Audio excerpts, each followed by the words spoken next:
नमस्कार। आदर्श शिक्षण समिति बाड़मेर, कक्षा द्वितीय, विषय अंग्रेजी। आप सभी का हार्दिक स्वागत, हार्दिक अभिनंदन। अंग्रेजी विषय में आज हम पढ़ रहे हैं दोज का प्रयोग। THOSE, those. दोज मतलब वे। दोज के वाक्यों का अभ्यास करने से पहले हम यह देखते हैं कि दोज का उपयोग, वाक्यों का प्रयोग कहाँ कहाँ पर होता है। जैसे दोज का प्रयोग बहुवचन के लिए अर्थात एक से अधिक वस्तुओं के लिए तथा दूर रखी वस्तुओं के लिए या दूर की वस्तुओं के संकेत के लिए दोज का उपयोग या प्रयोग होता है। हम शुरू करते हैं दोज के वाक्यों का अभ्यास। सबसे पहले दोज आर चेयर्स। दोज का मतलब वे, आर मतलब है, चेयर्स मने कुर्सियाँ, CHAIR, चेयर मने कुर्सी। और बहुवचन के लिए वर्तनी के आगे S का उपयोग होता है, CHAIRS। दोज आर चेयर्स मतलब वे कुर्सियाँ हैं। उसी प्रकार दूसरा वाक्य दोज आर ट्रीज। बार बार दोज का उपयोग हो रहा है और इस दोज का मतलब हमने देखा दूर के लिए और इसका मतलब होता है वे। उसके पश्चात आर का प्रयोग भी बार बार हो रहा है। आर है के लिए होता है, जो बहुवचन वाले वाक्य में है होता है उसके लिए आर का प्रयोग होता है। आगे ट्रीज मतलब पेड़, एक से अधिक पेड़ हैं इसलिए ट्री के आगे, वर्तनी के आगे एस लगाया हुआ है, ट्रीज, वे पेड़ हैं। आगे तीसरा वाक्य दोज आर अम्ब्रेलाज। सामने एक से अधिक छाते हमको दिखाई दे रहे हैं, इस कारण हम बोलते हैं दोज आर अम्ब्रेलाज, वे छाते हैं। अगला वाक्य दोज आर हॉर्सेज। दोज मतलब वे, हॉर्सेज मने घोड़े, आर मने हैं, वे घोड़े हैं। Those are cars. CAR, वर्तनी के आगे एस का उपयोग हुआ है अधिक कारों के लिए और उसकी हिंदी होगी वे कारें हैं। आगे दोज आर मैन। आगे एक से अधिक आदमी के चित्र दिए हुए हैं इसलिए दोज आर मैन। यहाँ हमारी जानकारी के लिए MAN, मैन मने आदमी, एक वचन की वर्तनी होती है। उसी प्रकार MEN, यह बहुवचन, एक से अधिक व्यक्ति के लिए MEN की वर्तनी का उपयोग होता है, दोज आर मैन। इसी प्रकार दोज के वाक्यों में आर को पहले लेते हुए प्रश्नवाचक वाक्यों का अभ्यास करते हैं। पहला वाक्य आर दोज फुटबॉल्स। यहाँ पे आर का उपयोग पहले होने से हम इसकी हिंदी करेंगे तो बोलेंगे क्या, दोज मतलब वे, फुटबॉल्स मतलब फुटबॉल है, क्या वे फुटबॉल है।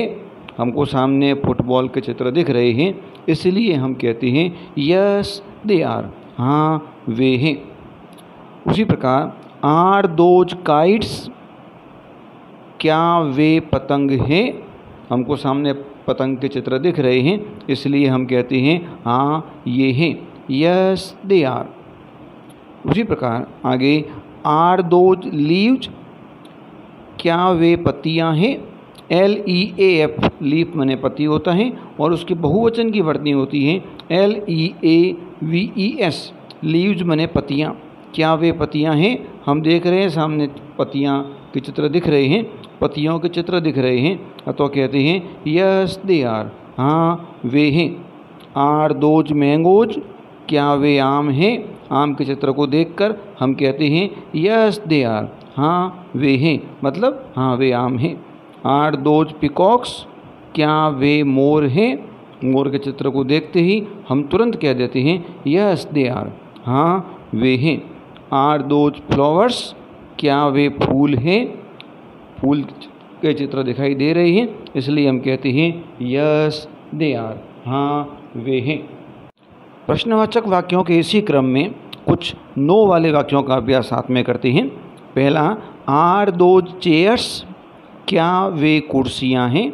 सामने हम देख रहे हैं घड़ी के चित्र दिए हुए हैं, एक से अधिक घड़ियाँ दिखाई दे रही हैं अतः हम कहते हैं नो दे आर नॉट, नहीं वे नहीं हैं। Are those mangoes.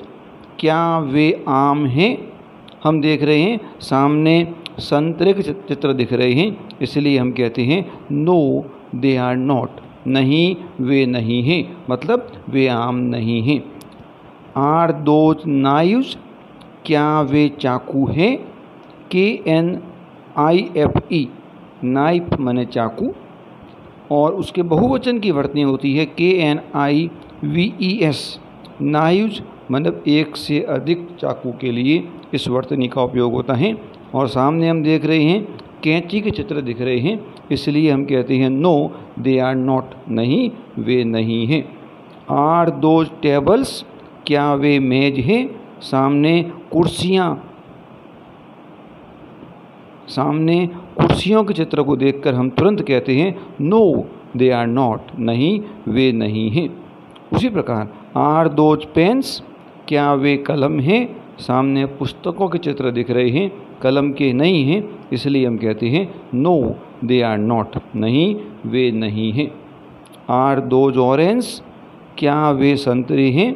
सामने सेब के चित्र दिख रहे हैं, इसलिए हम कहते हैं नो दे आर नॉट, नहीं वे नहीं हैं, मतलब वे संतरे नहीं हैं। इस प्रकार हमने आज दोज के वाक्यों का अभ्यास किया।